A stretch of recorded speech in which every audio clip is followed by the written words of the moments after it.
Selamat pagi teman-teman semuanya. Jadi perkenalkan kami dari kelompok agama Buddha. Kami akan melakukan wawancara terhadap pemuka agama Buddha. Sebelum melakukan wawancara, kami akan memperkenalkan diri. Jadi yang di sana adalah Adrian, ini Kenza, ini Winston, saya Benedikta, ini Pirly, dan ini Margareta Dita. Serta ada dua teman kami yaitu Joshua dan Gianluigi yang sebentar lagi akan menyusul. Ia sedang dalam perjalanan. Baik, kita langsung saja mulai ke wawancara.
Ya.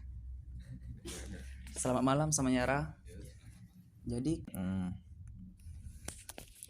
diberikan tugas untuk mewawancarai pembuka agama sesuai agama yang diberikan, dan kami mendapatkan agama Buddha untuk mewawancarai biksu atau calon biksu. Sebelum mulai kami ingin perkenalan dulu. Saya sendiri Winston Bastian Leondra dan saya Adrian. Saya Kenza Azura Ghazali. Saya Gianluigi Andreas. Kalau saya Joshua Suryatirta. Saya Pirly Mariangela Masoko. Saya Benedikta Irena Angelin. Nama saya Margareta Maria Gracia Novendita.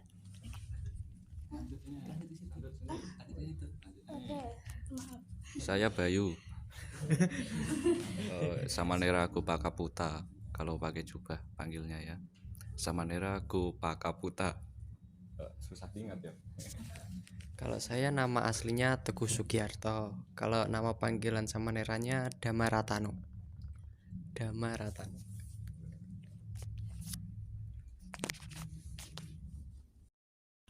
Selamat malam Samanyara.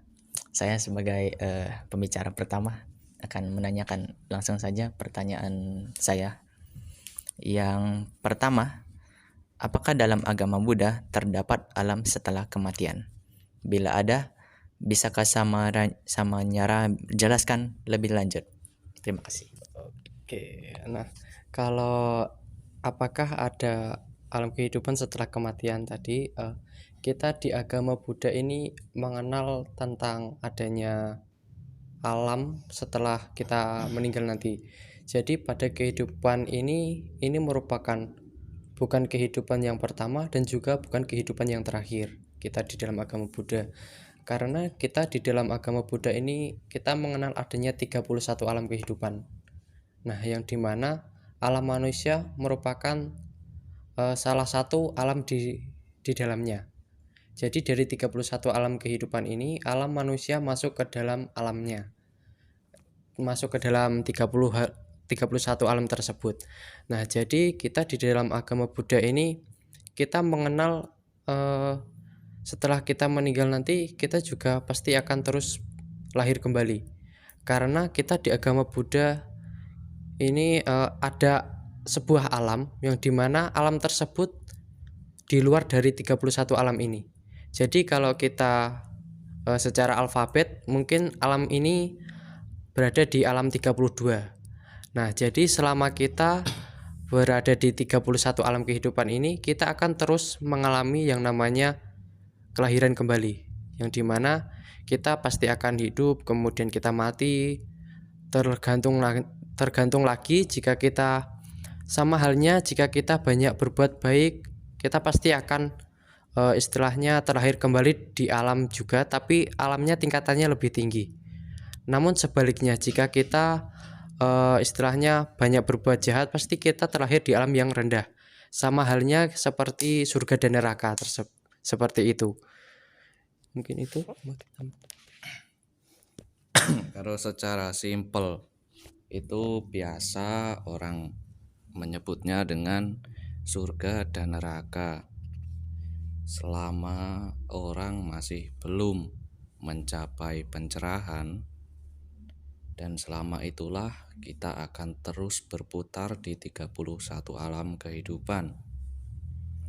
Nah, kalau kita berbuat buruk, pasti kita akan ke alam yang lebih rendah, seperti alam peta. Kalau dalam agama Buddha, setan, alam setan misalnya.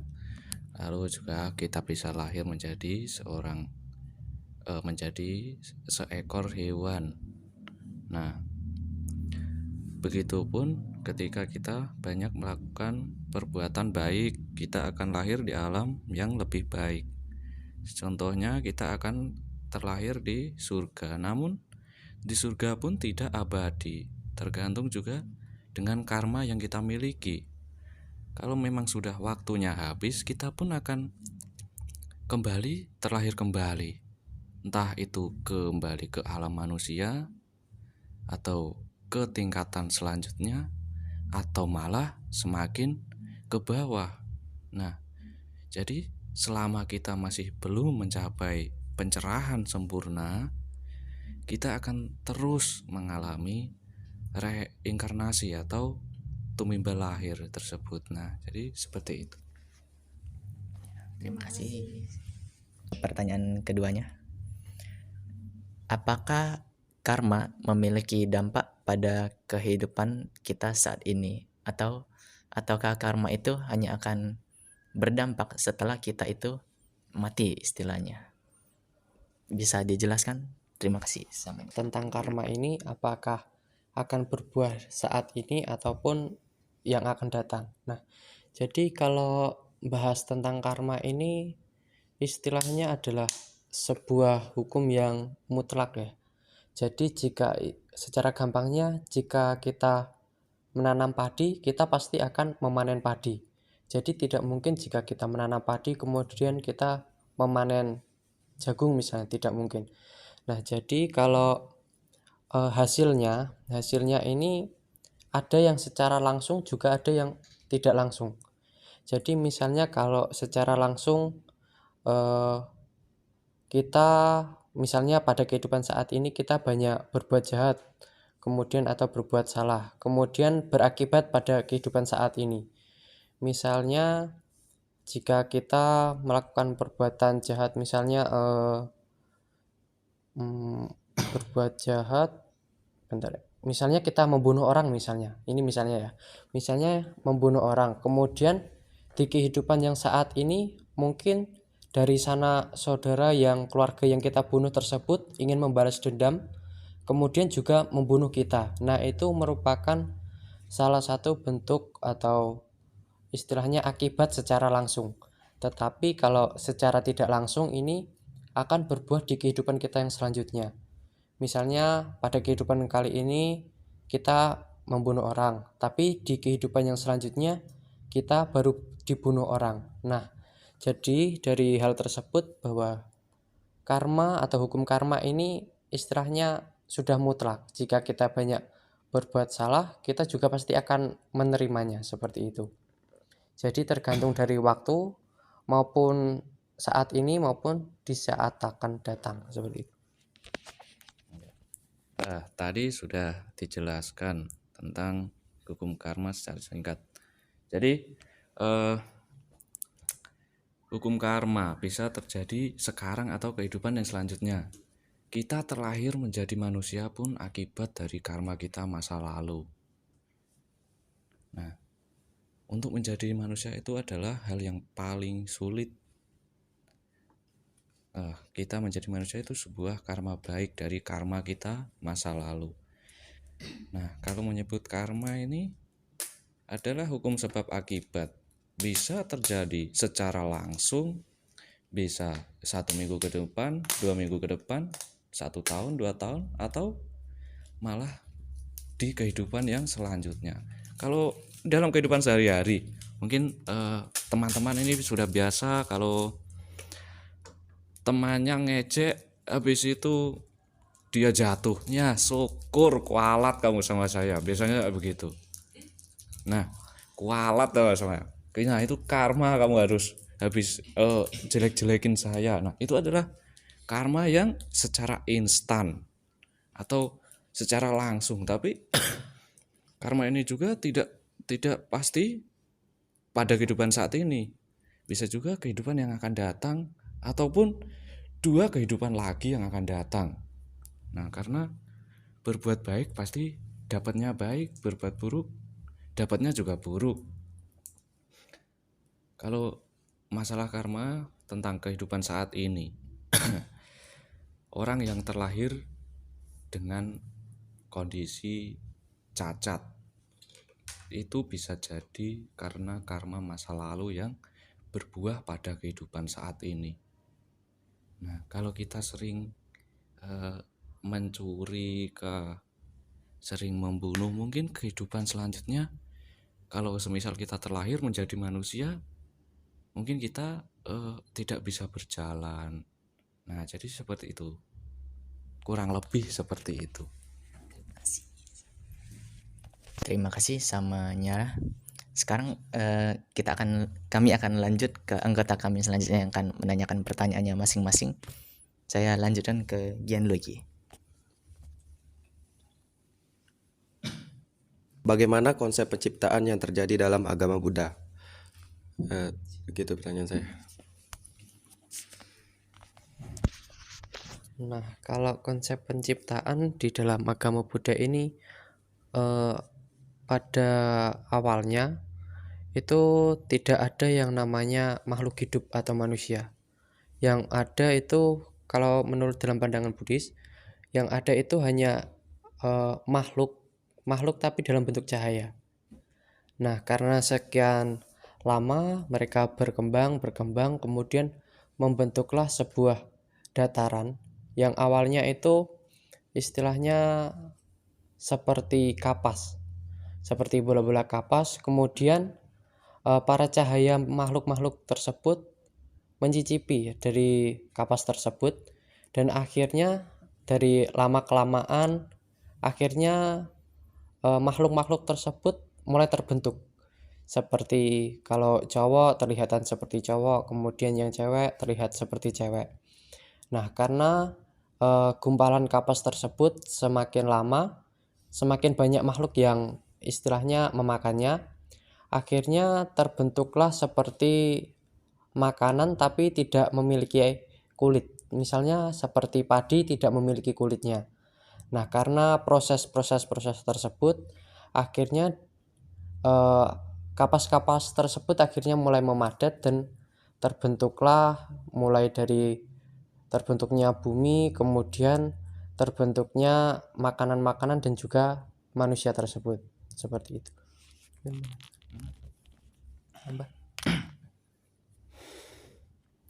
Nah, konsep penciptaan dalam agama Buddha tidak mengenal adanya sesuatu yang diciptakan oleh suatu entitas atau diciptakan Tuhan, diciptakan dewa. Jadi penciptaan ini itu dari adanya hukum sebab akibat itu tadi yang sudah dijelaskan di awal.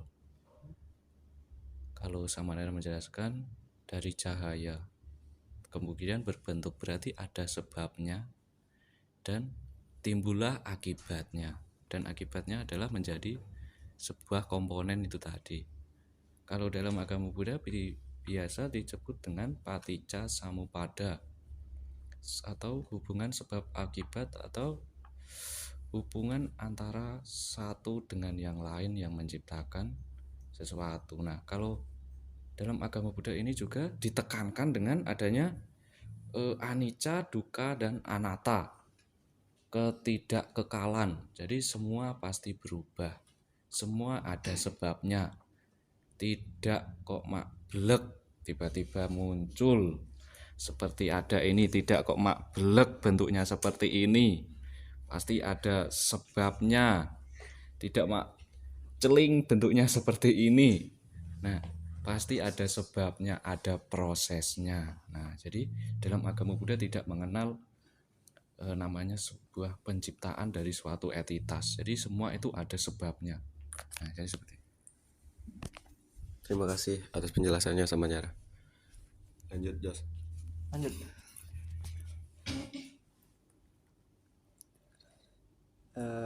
Baiklah, kalau pertanyaan yang akan saya sampaikan ini, bagaimana cara untuk menjadi seorang biksu? Apakah semua orang bisa untuk menjadi biksu? Mungkin itu dulu.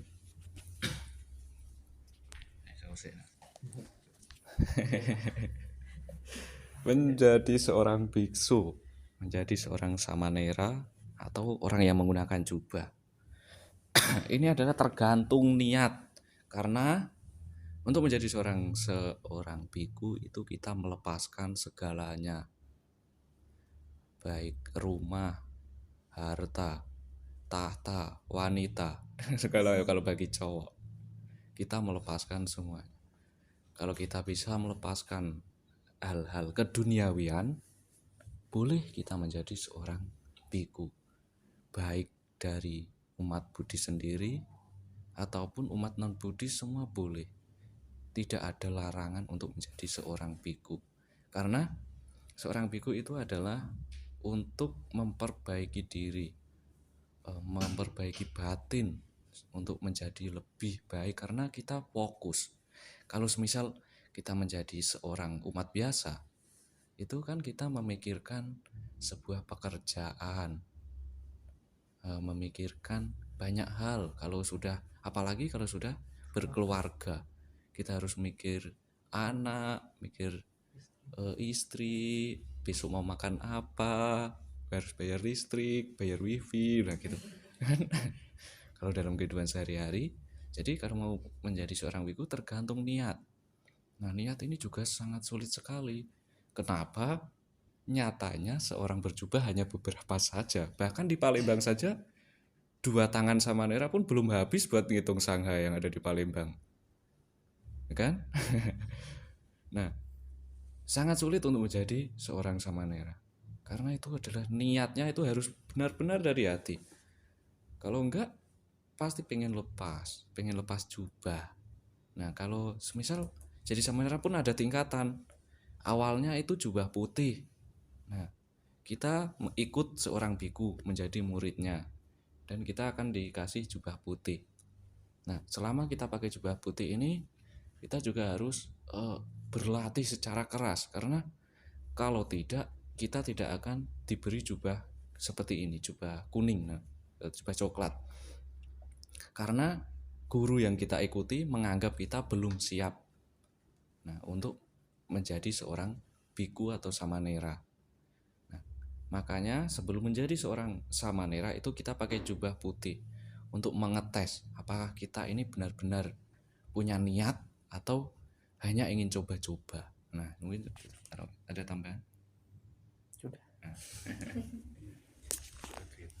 Makanya. Baiklah, selamat malam Samanera. Saya ingin bertanya, apakah ada dewa atau dewi yang mulanya manusia? Dan jika iya, apakah seorang dewa atau dewi itu akan tetap jadi abadi samanya di surga atau nirwana? Apakah tidak? Karena itu ada hubungannya dengan karma masa lalu atau kehidupan sebelumnya. Lalu jika tidak, apa fungsinya pemujaan untuk dewa atau dewi tersebut? Baiklah, terima kasih.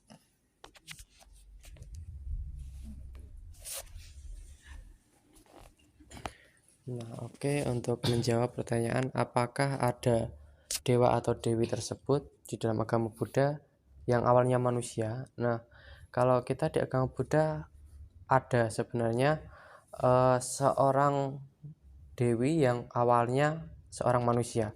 Jadi karena manusia tersebut memiliki istilahnya melakukan banyak kebajikan pada kehidupannya masa lampau, sampai akhirnya beliau ini terlahir kembali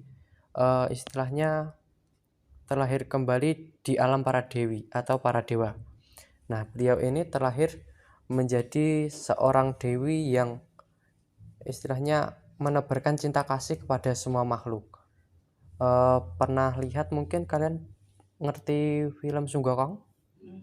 Nah, itu ada sosok dewi yang namanya Dewi Kwan Im. Nah, beliau ini adalah sosok dewi yang awalnya merupakan manusia biasa, tapi karena kebajikannya akhirnya beliau ini terakhir kembali di alam dewi. Nah, beliau ini juga memiliki tikad atau niatan bahwa dia ini tidak akan bertemu imbal akhir lagi, istilahnya mencapai pencerahan sebelum beliau dapat menolong semua makhluk dari penderitaan. Jadi beliau ini tidak akan mencapai pencerahan selama makhluk-makhluk, khususnya itu banyak makhluk-makhluk lah istilahnya seperti manusia, kemudian di alam-alam rendah itu istilahnya masih memiliki kekotoran batin atau masih banyak melakukan perbuatan-perbuatan jahat seperti itu. Beliau memiliki tekad untuk tidak mencapai pencerahan sempurna. Kemudian tadi ada pertanyaan tentang pemujaan tadi. Oke. Kalau pemujaan, akhirnya Dewi Kwan Im ini kan memiliki niatan untuk menyelamatkan semua makhluk istilahnya. Mengakibatkan beliau ini menetap di alam dewi tersebut lama. Akhirnya banyak orang yang istilahnya mengenal beliau sebagai dewi penolong atau dewi cinta kasih. Akhirnya menyebabkan beliau ini banyak dipuja atau banyak disembah makhluk-makhluk di alam manusia khususnya. Akhirnya beliau ini istilahnya disembah dan dipuja lah. Nah, berhubungan dengan karma lampaunya seperti tadi, di kehidupan yang lampau beliau ini telah melakukan banyak kebajikan. Akhirnya beliau terlahir kembali di alam dewi ini. Sebenarnya beliau ini sudah bisa mencapai tingkatan kesucian tertinggi, tapi beliau ini memiliki tekad seperti tadi. Beliau tidak akan mencapai kesucian sebelum beliau dapat menyelamatkan semua makhluk, seperti itu. Lalu saya akan menjelaskan tentang pengaplikasian. Kan tadi sudah dijelaskan Dewi Kwan Im adalah dewi penolong, atau biasa disebut dengan Dewi Welas Asih. Nah, pengaplikasian maksud dari itu adalah apakah ketika kita ini diganggu oleh orang lain, Dewi Kwan Im akan turun? Tentu saja tidak. Nah, pengaplikasiannya adalah dari kata welas asih. Biasa orang menyebutnya adalah Dewi Welas Asih. Kalau kita mempunyai welas asih dimanapun kita berada, Tidak mungkin orang akan memiliki niat buruk kepada kita. Nah, jadi maksud menolongnya itu seperti itu, dengan ajaran beliau, yaitu dengan kita menebarkan rasa cinta kasih dan welas asih kepada semua makhluk. Tidak mungkin kita menolong seseorang dengan penuh welas asih, habis itu dia tiba-tiba memukul. Tidak mungkin. Nah, itulah itu tadi juga berhubungan dengan hukum sebab akibat. Sebabnya adalah kita memberi welas asih kepada semua makhluk, dan akibatnya semua makhluk juga cinta kepada kita sendiri. Jadi pengaplikasiannya seperti itu, bukan semata-mata kita memuja Dewi Kuan Im pagi, siang, malam, sore. Pas kita diganggu, Dewi Kuan Im turun, tidak. Tapi dengan cara seperti itu. Nah, mungkin itu. Baiklah, terima kasih. Selanjutnya akan saya kasih Kak Ija. Selamat malam, sama Nera. Jadi saya akan mengajukan pertanyaan.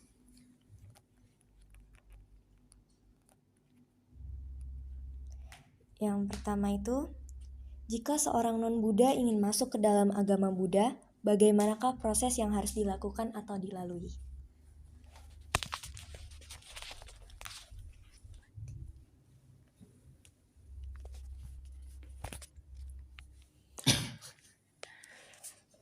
Nah, jika pertanyaannya istilahnya ini tadi berarti untuk masuk ke agama Buddha ya. Nah, yang dilakukan yaitu sebenarnya kita harus pergi ke wihara. Nah, yang pertama itu pasti kita pergi ke wihara. Kemudian kita meminta seseorang sebagai pendukung atau pembimbing kita. Misalnya jika di wihara tersebut ada seorang biku atau bante misalnya. Kalau tidak pun bisa digunakan seperti penyuluh atau penyokong di dalam agama Buddha. Misalnya ada Romo Pandita, di dalam agama Buddha ada seperti Romo-Romo seperti itu. Nah, yang dilakukan adalah yang pastinya kita pergi ke wihara, kemudian kita di depan altar Sang Buddha tersebut kita membacakan Parita Tisarana. Jadi paritanya itu berisi seperti jika di Indonesia kan itu kita istilahnya kita meyakini tentang Buddha, Dharma, dan Sangha. Jadi dengan pembacaan Parita Tisarana tersebut kita memiliki istilahnya menumbuhkan dulu. Kita menumbuhkan rasa kepercayaan kita terhadap ajaran Buddha, Dharma, dan Sangha. Jadi setelah melalui serangkaian pembacaan Parita, kita sudah istilahnya masuk ke dalam agama Buddha tersebut. Sebenarnya untuk paritanya ada beberapa, tapi intinya dari pembacaan tersebut adalah Parita Tisarana, seperti itu.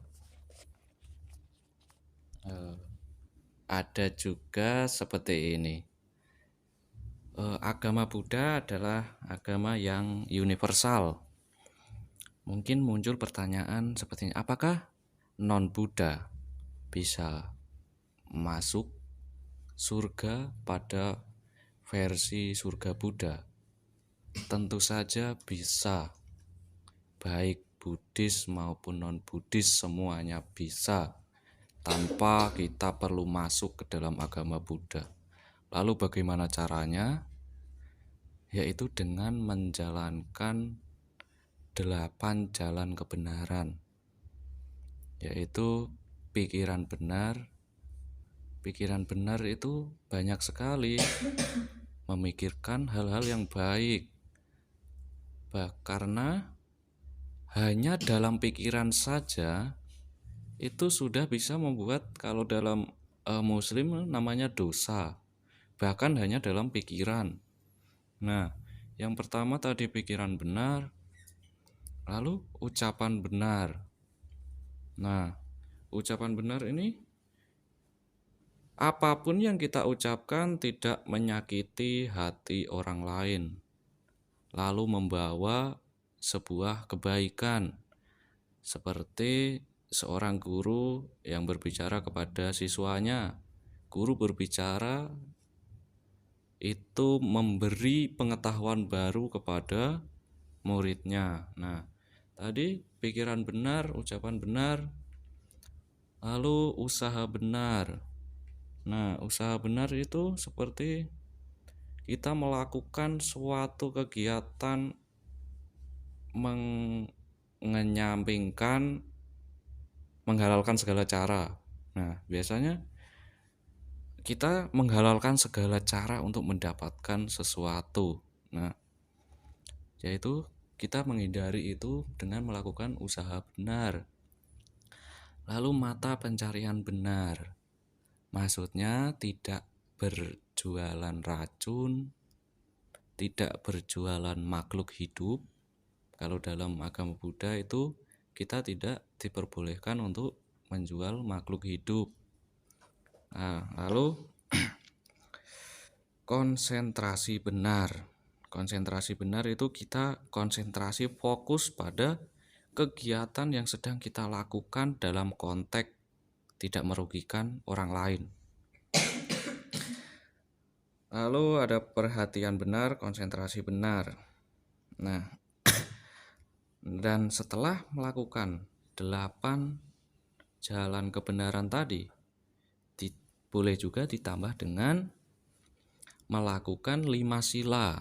Nah, 5 sila itu apa? 5 sila itu tidak membunuh, tidak mencuri, tidak berbohong, tidak asusila, dan tidak minum minuman keras. Nah, kalau kita sudah melakukan itu, baik kita Buddhis atau non-Buddhis, semuanya bisa masuk ke surga atau mencapai pencerahan. Jadi seperti itu.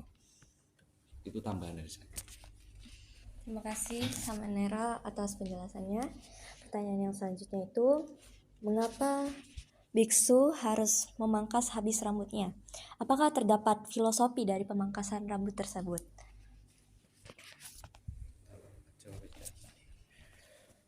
Kenapa seorang biku memangkas rambutnya? Yaitu seperti yang saya jelaskan tadi, bagaimana cara menjadi seorang biku, yaitu melepaskan kemelekatan. Nah, kalau kita punya rambut kena angin sedikit pasti dah ginilah sambil kaca-kaca. Ini bagus apa indah?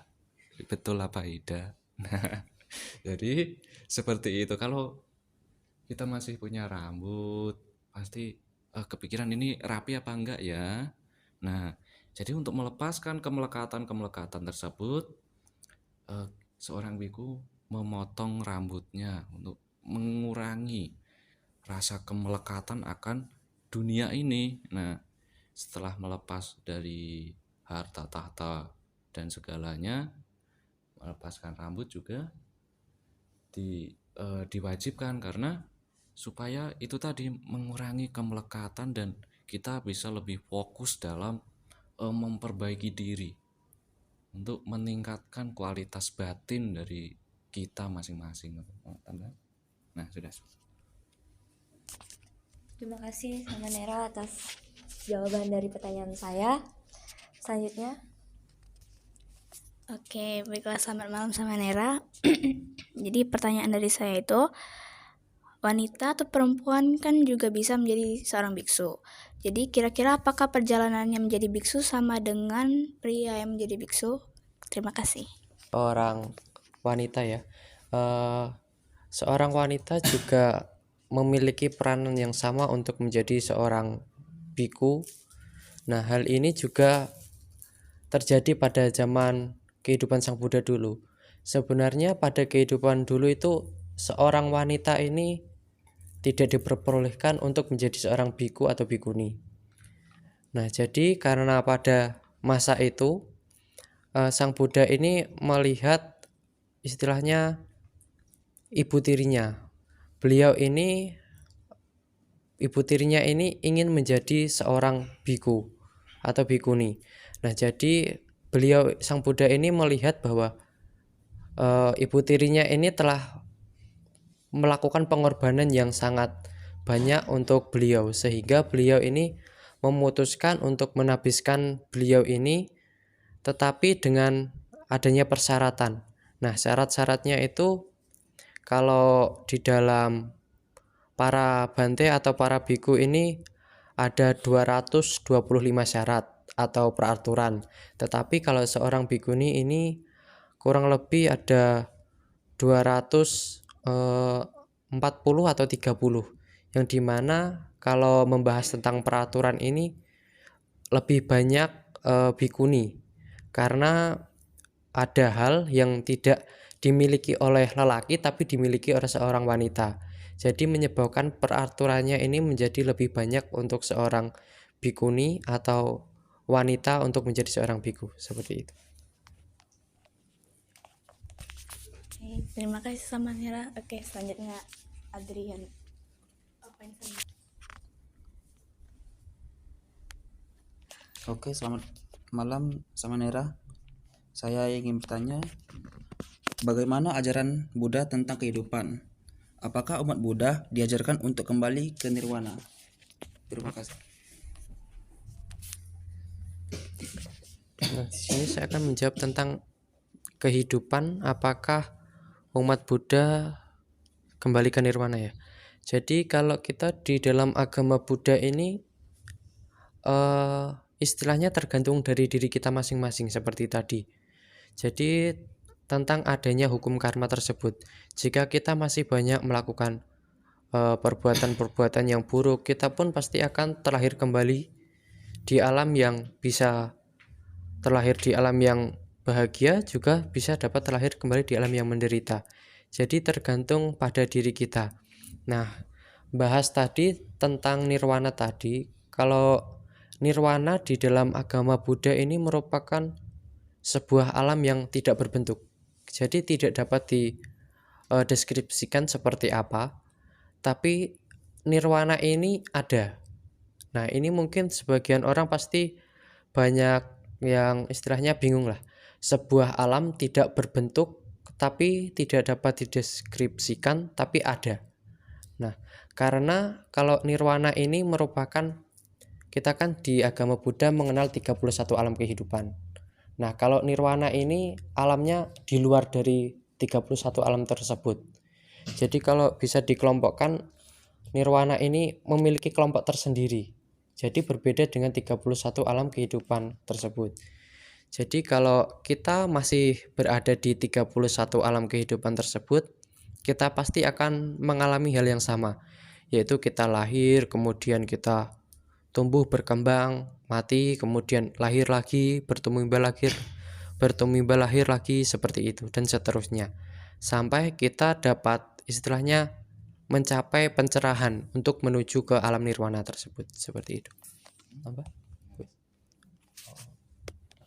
Apakah umat Buddha ajaran Buddha menyuruh kembali ke nirwana? Jawabannya adalah iya. Kenapa? Tujuan akhir umat Buddha adalah menuju ke nirwana. Kalau nirwana itu adalah keadaan di mana kita mengalami suatu kebahagiaan yang tidak terbatas, tidak bisa dideskripsikan. Nah, dalam kehidupan adalah agama Buddha ini, Buddha mengajarkan dhamma. Dhamma itu tata cara untuk kita berada di jalur yang benar dalam menjalani kehidupan supaya tidak amburadul. Kalau dalam pemerintahan itu pasti ada peraturan. Kalau di sekolah juga ada peraturan. Kalau sekolah nggak ada peraturan, masa kita sekolah cuma pakai baju tidur, kan ya tidak etis. Nah, jadi pelajaran dalam kehidupan ya seperti itu. Jadi memberikan sebuah kalau bahasa dasarnya adalah sebuah peraturan, tapi ini adalah untuk diri kita sendiri menjadi lebih baik. Nah, kalau apakah Buddha kembali ke agama Buddha, kembali ke nirwana? Jawabannya adalah iya, karena tujuan akhir adalah nirwana. Terima kasih Samanera. Pertanyaan terakhir akan disampaikan oleh Adrian. Oke, selamat malam Samayara. Pertanyaan saya ini terkait dengan empat kebenaran mulia yang diajarkan di agama Buddha. Bisa kasih tahu nggak apa itu? Nah, kalau 4 kebenaran mulia atau kita di dalam agama Buddha itu ada namanya Brahma Wihara, yaitu Metta, Karuna, UPK, dan Mudita. Jadi kalau secara umum digambarkan ini seperti halnya simbol atau pembagian yang kita khususkan terhadap diri kita. Misalnya ada pembagian seperti metta itu menggambarkan cinta kasih. Nah, cinta kasih di sini adalah bersifat universal. Jadi kita menebarkan cinta kasih ini tidak hanya kepada manusia saja, tetapi kepada semua makhluk. Baik itu misalnya ada hewan juga di jalan, kemudian kita kasih makan. Nah, itu merupakan salah satu bentuk cinta kasih secara universal. Kemudian karuna atau kasih sayang. Kasih sayang ini memiliki makna bahwa kita harus saling menyayangi baik itu manusia maupun bukan manusia, karena kita mengenal adanya 31 alam kehidupan tersebut. 31 alam lah kehidupan, yang dimana kita ini alamnya berada sangat dekat dengan yang di bawah kita. Ada alam peta, kemudian ada alam binatang, dan di atas kita juga masih ada alam-alam surga. Jadi kita harus menyayangi baik itu manusia maupun bukan. Kalau mudita ini artinya kita bersimpati terhadap orang lain. Bersimpati yang dimaksud di sini adalah misalnya kita tidak iri kepada orang lain. Jadi kalau misalnya ada teman kita yang juara di kelas misalnya, kemudian kita datang, kemudian kita memberikan selamat ya kamu telah menjadi juara kelas misalnya. Jadi kita tidak iri terhadap orang tersebut. Misalnya kalau dia juara kelas, tapi kita memiliki pikiran bahwa ngapain sih kok cuma juara kelas aja kok bangga seperti itu. Nah, itu merupakan salah satu bentuk pikiran yang kurang tepat. Jadi dengan adanya mudita ini kita ikut turut bahagia atas kebahagiaan orang lain. Kemudian yang terakhir itu UPK atau hati seimbang. Nah, hati seimbang yang dimaksud di sini adalah jika kita mengalami penderitaan, kita tidak berlarut-larut. Namun jika kita mengalami kebahagiaan juga kita tidak berlarut-larut. Ada saatnya kita merasa bahagia, kemudian ada saatnya juga kita merasa menderita. Jadi kan misalnya saja di hari ini satu hari, misalnya tadi pagi kita berjalan sama teman, kemudian kita mendapatkan uang misalnya dari orang. Nah, itu merupakan suatu bentuk kebahagiaan. 4 kebenaran mulia ini yaitu penderitaan, kebenaran tentang adanya penderitaan, atau duka.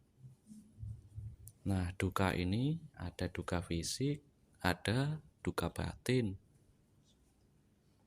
Nah, contohnya kalau duka batin ya dimarahin orang tua, terus kalau masih muda ya putus cinta, itu duka batin.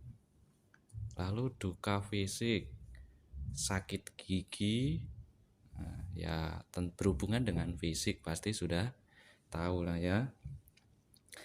Lalu kebenaran tentang sebab akibat adanya penderitaan. Yang kedua adalah sebabnya.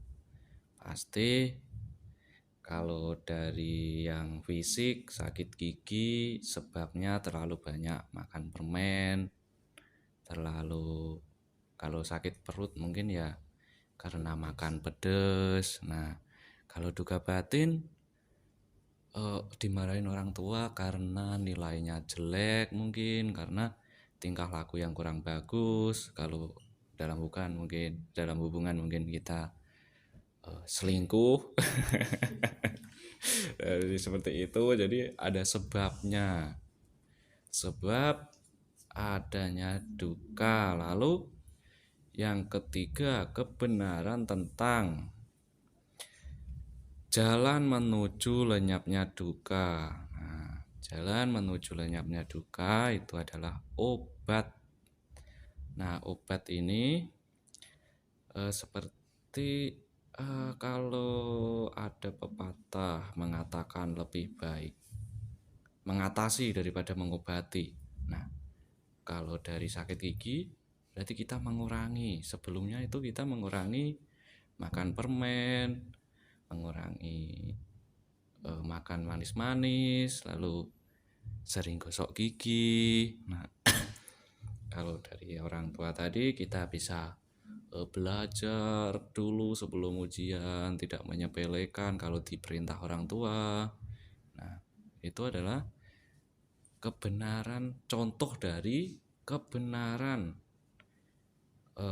jalan menuju akhirnya duka, pengakhiran atau lenyapnya duka.